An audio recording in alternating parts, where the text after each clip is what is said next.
आज के इस कार्यक्रम में मेरे साथ मंच पर उपस्थित डॉक्टर माणिक शाह, मुख्यमंत्री त्रिपुरा, श्री गोविंद मोहन जी, केंद्रीय गृह सचिव, श्री तपन कुमार डेका जी, निर्देशक आसूचना ब्यूरो,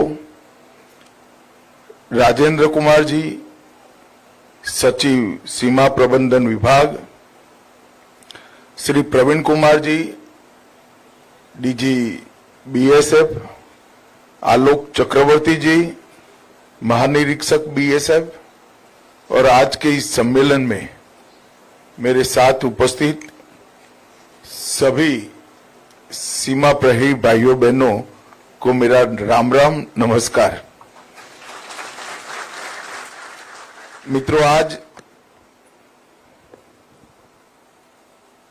राष्ट्रीय स्वयंसेवक संघ के द्वितीय सरसंघचालक पूजनीय गुरु जी का पुण्यतिथि का दिन है। आप में से बहुत कम लोगों ने पूज्य गुरु जी का नाम सुना होगा, परंतु कुछ लोग ऐसे होते हैं वो बड़े से बड़े काम करने के बाद भी प्रसिद्धि की परवाह नहीं करते हैं। परम पूज्य गुरु जी उन्हीं लोगों में थे। उन्होंने पूरे जीवन असीम धैर्य, अटूट परिश्रम और मां भारती की भक्ति की भावना के साथ देश भर में लाखों लाखों कार्यकर्ता इस देश की समृद्धि, सुरक्षा, इस देश की शिक्षा और स्वास्थ्य के लिए समर्पित, इस देश की संस्कृति, इस देश के इतिहास और इस देश की भाषाओं पर गौरव लेने वाले कार्यकर्ताओं की निर्मित के लिए उन्होंने लगाए। आरएसएस को एक प्रकार से आकार देने का काम उन्होंने किया, और मेरे जैसे कई कार्यकर्ताओं ऐसे हैं जिन्होंने कभी जीवन में गुरुजी को देखा नहीं है, परंतु उनके संदेश, इनकी लिखी हुई पुस्तकें, इनके दिए हुए भाषण आज भी इतने महत्वपूर्ण है जो 1930 और 40 के दशक में हुआ करते थे। एक दूरदर्शी व्यक्तित्व जब 4-5 दशक तक एक संस्था के साथ बंद कर शिस्तबद्ध तरीके से काम करता है तो बहुत अच्छे परिणाम आते हैं। पूजनीय गुरु जी का जीवन उसी का बहुत बड़ा उदाहरण है। मित्रों, यहां पर जब मैं आया हूं तब अभी आज वृक्षारोपण का कार्यक्रम हुआ। मेरे हाथ से अगर के वृक्ष का पौधारोपण यहां पर कराया गया। 2019 से लेकर आज तक हमारे सभी सीएपीएफ ने जवानों ने लगभग 6 करोड़ 40 लाख वृक्षों को लगाने का काम किया है। इस साल हमने थोड़े कम वृक्ष लगाने का निर्णय किया है। इस साल हम 40 लाख से 60 लाख वृक्ष लगाने वाले हैं, परंतु हमने ये तय किया है कि लगाए हुए वृक्षों में से जो वृक्ष बच नहीं पाए वो सबको पुनः लगाने का काम इस वर्ष में हम करने वाले हैं। और अगले साल हम सबका एक सामूहिक संकल्प बनने वाला है कि अगले साल एक ही वर्ष में सीएपीएफ के जवान 2 करोड़ से ज्यादा वृक्षों का लगाने का काम करेंगे और पर्यावरण की और देश की सेवा करेंगे। आज विश्व पर्यावरण दिन है। हम सब जानते हैं कि विकास की अंधी दौड़ ने पर्यावरण को बहुत बड़ी क्षति पहुंचाई है। प्रकृति का दोहन करने की जगह प्रकृति का शोषण करने की वृत्ति ने, ये मानवीय स्वभाव ने पूरी पृथ्वी को खतरे में डाला है। पृथ्वी का तापमान के बदलने के कारण जलवायु परिवर्तन और ओजोन के लेयर के बीच में पड़े बड़े बड़े छिद्र ये पृथ्वी को जीने लायक नहीं छोड़ेंगे अगर हम आज जागरूक होकर इसकी क्षति की परिपूर्ति की दिशा में काम नहीं करते। हम सबको मालूम है कि सूर्य की सीधी किरणें अगर पृथ्वी पर पड़ती है तो जीवन की ऑफिस को बड़ी दुविधा होती है कि ये कार्यक्रम क्या गृह मंत्री के हाथ से कराना चाहिए। कई बार वो असमंजस में पड़ते हैं। तब मैं हमेशा कहता हूं, अगर एक आवास के अंदर लगी हुई ट्यूबलाइट भी मेरे सीमा प्रहरी की सुविधा बढ़ाती है तो मैं वो करने के लिए भी सदैव तैयार होता हूं। और इस भाव के साथ हमने सीमाओं की रक्षा करने वाले जवानों की सुरक्षा की चिंता की है। कई प्रकार के काम किए गए। आपके स्वास्थ्य की चिंता, आपके परिवार के स्वास्थ्य की चिंता, आपके परिवार के रहने के मकान की चिंता, इसके लिए एक प्रकार से एक बहुत बड़ा डेटा बैंक बनाया गया और इलेक्ट्रॉनिक पद्धति से आवासों को चिन्हित किया गया। क्रॉस सीएपीएफ भी उसका देने का निर्णय किया गया। ढेर सारी चीजें करी है, मगर फिर भी मैं समझता हूं कितना भी करे, घर से दूर रहकर सीमा होती है, सीमा पर इसकी सुरक्षा करना बहुत कठिन होता है। मैं अभी कच्छ की बॉर्डर पर दलदली सरहद का भी सरक्रिक में विजिट कर आया। रेगिस्तान के रण में भी मैं जाकर आया हूं, राजस्थान के। और आज यहां जहां मलेरिया होना स्वाभाविक है, बहुत बारिश होती है, ऐसे क्षेत्र में भी मैं आज आया हूं। मैं जानता हूं आपकी कठिनाइयां क्या हैं। कठिनाइयों को आपको सरकार कितनी भी सुविधाएं करे, इसको सहन ही करना पड़ेगा। परंतु मैं एक और बात बताने आया हूं। मैं बचपन से लोगों के बीच में रहकर काम करता हूं। ये आपकी कठिनाइयों का संज्ञान कोई मंत्री या सरकारी बाबू लेते हैं, इससे अनेक गुना संज्ञान देश की जनता लेती है। बीएसएफ का नाम लेते ही उनके मन में एक सम्मान का भाव आता है, अहोभाव आता है। वो बताता है कि आपकी कठिनाइयों को देश की जनता देख भी रही है, महसूस भी कर रही है और आपके तप, त्याग और एक प्रकार के समर्पण को एक्नॉलेज भी कर रही है। मित्रों, आज हम यहां आए हैं तब बीएसएफ के पास जितनी सीमाओं की सुरक्षा का जिम्मा है, पाकिस्तान बॉर्डर और बांग्लादेश बॉर्डर, इतनी विस्तृत बॉर्डर में हर सीमा का एक अलग प्रकार का चुनौती है। कहीं नशे का व्यापार है, कहीं पर ह्यूमन ट्रैफिकिंग का सवाल है, कहीं पर हथियारों के स्मगलिंग का सवाल है, कहीं पर ड्रोन से ड्रग की ट्रैफिकिंग और नकली करेंसी की ट्रैफिकिंग होती है। हर सीमा के अपने अलग अलग प्रश्न हैं। हमने तय किया है कि बीएसएफ जहां जहां है, एसएसबी जहां जहां है, वहां पर स्मार्ट बॉर्डर का निर्माण करना और एक चतुष्कोणीय सुरक्षा रणनीति के तहत स्थानीय प्रशासन को साथ में लेते हुए, टेक्नोलॉजी को साथ में लेते हुए, हम आपके परिश्रम को साथ में लेते हुए सीमाओं को एकदम अभेद बनाना और इस स्मार्ट बॉर्डर का कंसेप्ट फाइनलाइजेशन के स्टेज पर है। इसका पायलट प्रोजेक्ट आने वाले साल में हम निश्चित रूप से इंट्रोड्यूस कर देंगे।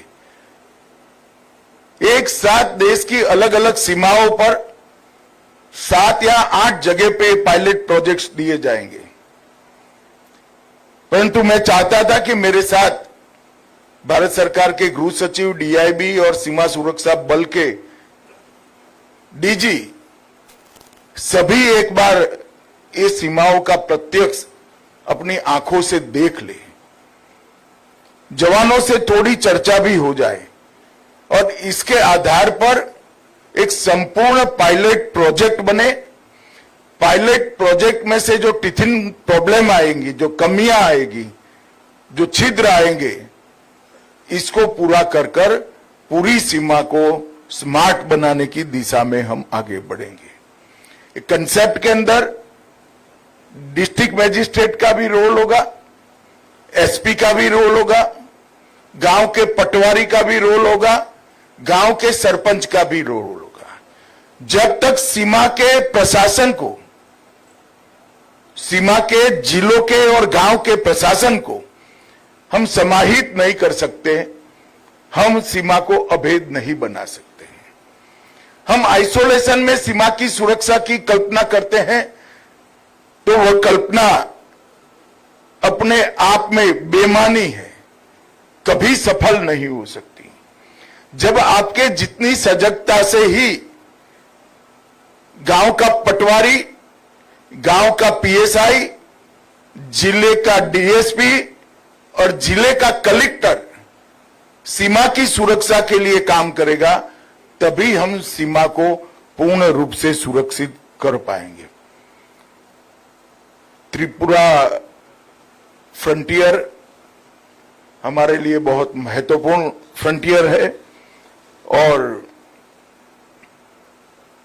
इस देश की इस प्रकार की सीमा की सुरक्षा करता है जो देश के एक कोने में आए हुए त्रिपुरा राज्य से सटी हुई है। जनसांख्यिकी का परिवर्तन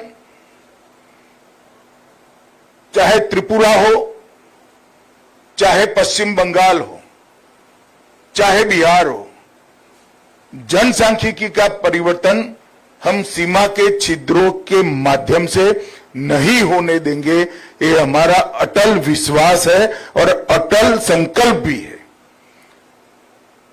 ये जनसांख्यिकी के परिवर्तन को रोकने के लिए बाड़ लगाई गई है। बाड़ को भी आधुनिकीकरण करने के लिए जो सूर्य की किरणें हमारे जीवन का कारण है, वो ही हमारे विनाश का कारण बने। ओजोन का जो लेयर बीच में है सूर्य और पृथ्वी के बीच में, वो ही सूर्य की किरणों को मानव और अन्य जीवों के लायक बनाता है। और कार्बन डाइऑक्साइड और अन्य जहरीले गैसों के कारण लगातार ऊपर ये जहरीले गैस जाने के कारण लगातार रासायनिक प्रक्रियाएं अवकाश के अंदर होने के कारण ओजोन के लेयर के अंदर बहुत बड़ी छिद्र बने हैं जो हमारे तापमान को विषम बनाकर रख दिए हैं। इसका एकमात्र उपाय अभी तक जो ढूंढा गया है वो वृक्षों की संख्या को बढ़ाने का है। और मुझे तो आनंद है मेरे जैसे व्यक्ति को कि जिन लोगों ने पर्यावरण का नुकसान किया है वो भी जरा संभले हैं, सचेत भी हुए हैं और ये नुकसान की परिपूर्ति में आगे आकर विश्व का हर देश आज पर्यावरण की चिंता कर रहा है। हमारे प्रधानमंत्री जी ने कई प्रकार के उपाय एक साथ चालू किए हैं। कार्बन डाइऑक्साइड का उत्सर्जन कम हो, इको फ्रेंडली बिजली किस तरह से बनाई जाए, ऊर्जा का खर्च कैसे कम से कम हो, ढेर सारी चीजें एक साथ की है।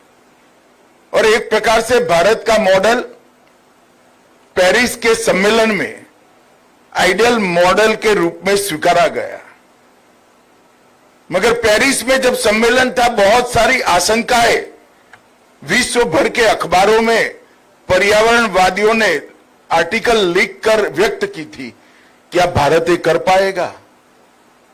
मगर हमने पेरिस घोषणा के हर एक बिंदु को समय के पहले पूरा कर कर हमारा जो ऋग्वेद का संदेश था पर्यावरण की रक्षा करना का, इसके प्रति हमारी प्रतिबद्धता को हमने विश्व के सामने साबित कर कर रखा है।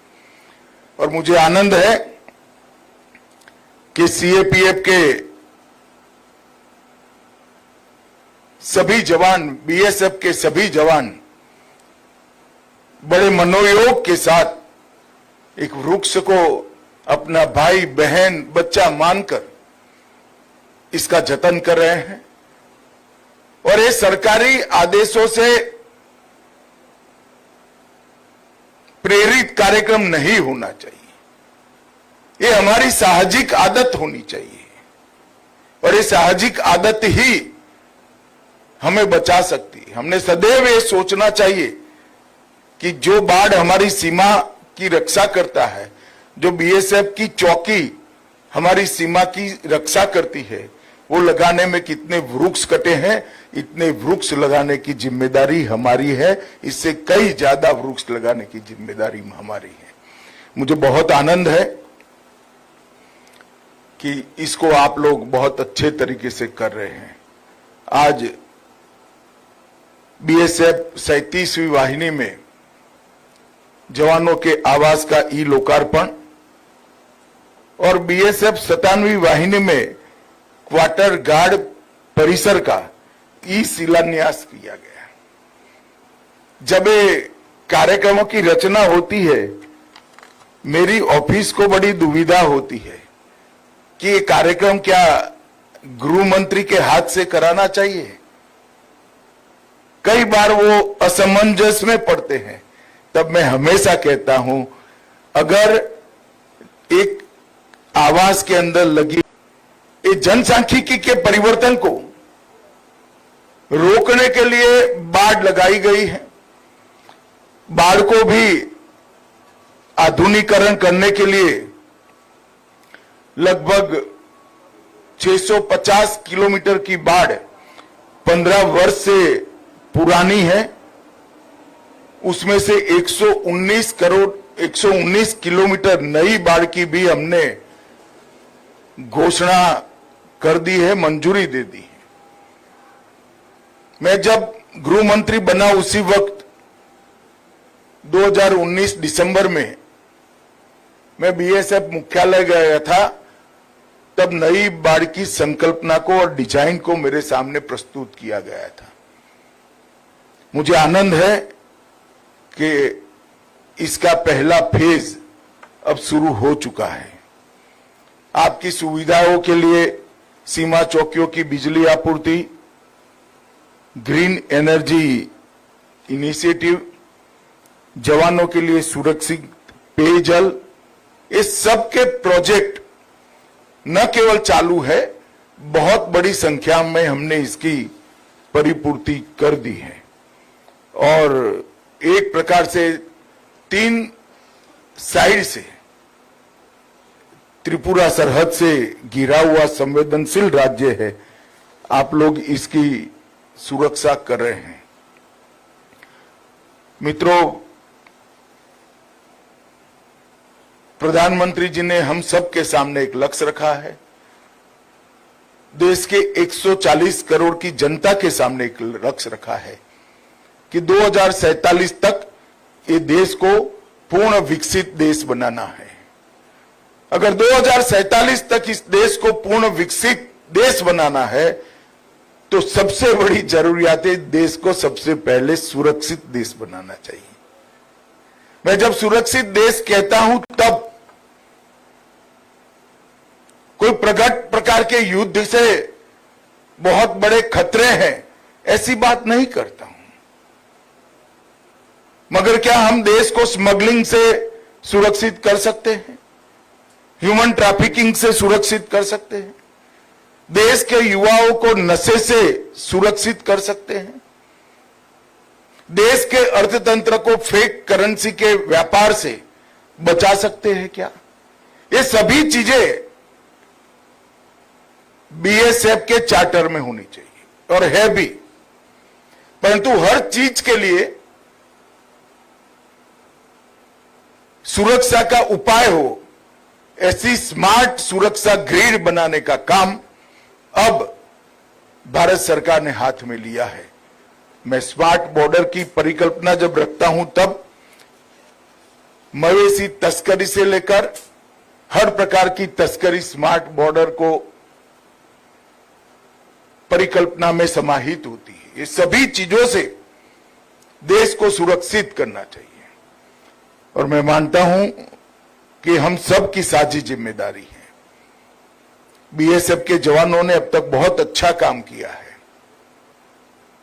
मगर बाढ़ की सुरक्षा के पूरे कंसेप्ट को अब बदलने की जरूरत है और हमारी कार्य संस्कृति को भी बदलने की जरूरत है। जागरूकता सीमा पार से आने वाले व्यक्ति के बारे में सिर्फ काम नहीं करेगी, ये पर्याप्त नहीं होगा। हमारी जागरूकता सीमा पार से आने वाली हर दूषण को जो हमारे समाज को प्रभावित करते हैं, इससे देश की रक्षा करना, सीमा की रक्षा करना हमारा दायित्व होगा।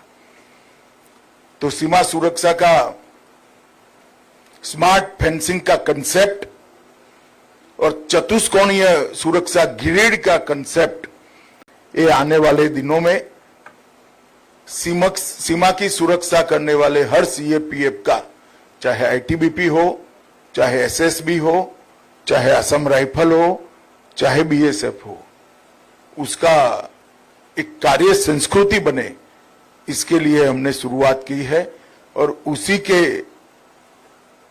एक हिस्से के रूप में आज मेरी लंका मुरा की चौकी पर आप लोगों से बातचीत हो रही है। मित्रों, मेरी अनंत अनंत शुभकामनाएं आप लोगों के साथ है। मैं हर बार जब बीएसएफ के कार्यक्रम में जाता हूं तब कहता हूं, पूरा देश की जनता और विशेषकर भारत का गृह मंत्री रात को सो पाता है क्योंकि आप बॉर्डर पर रात को जगकर हमारे देश की सुरक्षा कर रहे हैं और ये बहुत बड़ा आपका काम है। इसको बड़ी देश की जनता बड़े सम्मान के साथ देखती है। भारत सरकार का गृह मंत्रालय भी इस स्पिरिट को और आपकी कठिनाइयों को बहुत अच्छे तरीके से समझते हैं। फिर से एक बार सभी को मेरी बहुत बहुत शुभकामनाएं।